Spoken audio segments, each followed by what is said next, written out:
Well, it feels pretty special, if I'm honest. It's until Ashes Series is finally over, you're always kind of half an eye on what's to come. So even after Melbourne, we were still very conscious that we wanted to finish the series on a high and kind of show people that we deserve to win the series. And now we've done that, I think we can have a big sigh of relief and be very proud of what we've achieved, because not many sides have come out here and won. Certainly not many that as emphatically as we did in the end. So, it's going to be a dressing room full of pride this afternoon, and probably a bit of alcohol as well, I would have thought. It's got to be.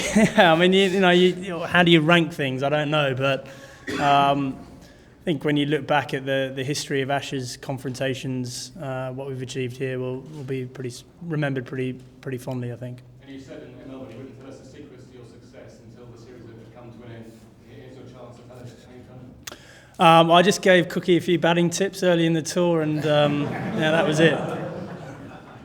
No, look, there are no real secrets. I think you've kind of seen what our side's all about. It's about a lot of discipline and patience and building pressure and relying on performances from all 11 people. And I think it's not often you get as many people in great form as we've had on this tour, but when you do, it's a pretty hard force to stop. Andrew, why's it been so easy? Well, it hasn't felt easy. There's no doubt about it. I mean, Brisbane was hard work. We were right behind the game after the first innings. We obviously came back well in Adelaide, but Perth again we were put to bed pretty quickly. So there's always a feeling that you don't know what's around the corner and you don't know what's going to be sprung on you. Thankfully, as the series has gone on, I think we've become more dominant. And certainly those last two Test matches were, as good as an England side I've played in has performed. Andrew, when you took over, the team was very low point. How difficult is it, and how do you actually forge such a good spirit on and off the field? Because you and Andrew must have a fairly big part in that. Yeah, look, I don't think it's rocket science particularly. I think you probably you need to get the right people involved. I think we're very fortunate with the team we've got at the moment that the best performers in England happen to be great team men, which I think helps things significantly. But I think guys just want to buy into something. They want to buy into a team. They want to buy into the thought that we're going somewhere as a unit and we're not going to leave anyone behind. And it hasn't been a particularly difficult thing to do.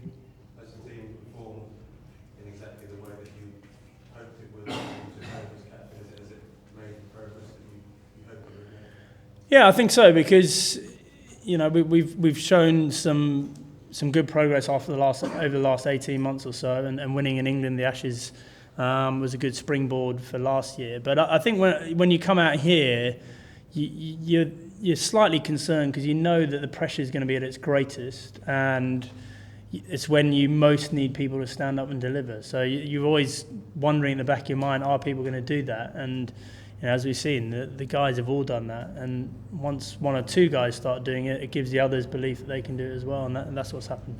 Paul Collingwood's departing the scene, but do you see the nucleus of the side stays together for perhaps until the next Ashes Series at least?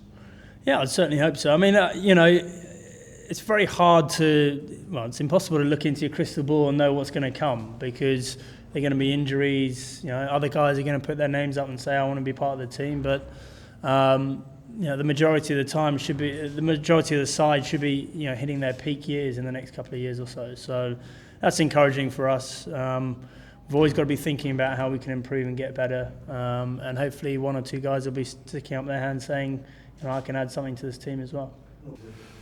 Yeah, definitely. I think that's one of our team ethoses here. We've had an amazing 2 months since we got here, but we've already said that we still want to improve, and that's Andy Flower won't let us come easy every time, and that he will demand that we get better and better, and I think that's will only hold us in good stead. Whether I can achieve what I've just achieved again, it would be amazing, but look, I honestly can't believe what I've just done. So and the team as well. So I think we'll sit and enjoy today and then worry about tomorrow.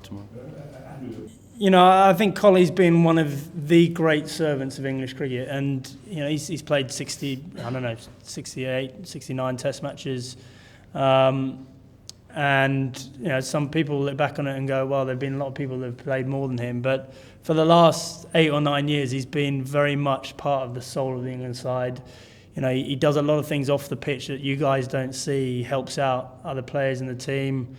He does a lot of the hard yards that other people don't want to do, and he doesn't get recognition for that. So he's going to be a big loss for us. I really do think he will be, because he epitomises everything this England side's about. And yeah, we're going to miss him greatly. He's obviously going to still contribute in one-day cricket, but at the same time, it gives other people an opportunity to come in and do that role that he's fulfilled for us. Will, thank you.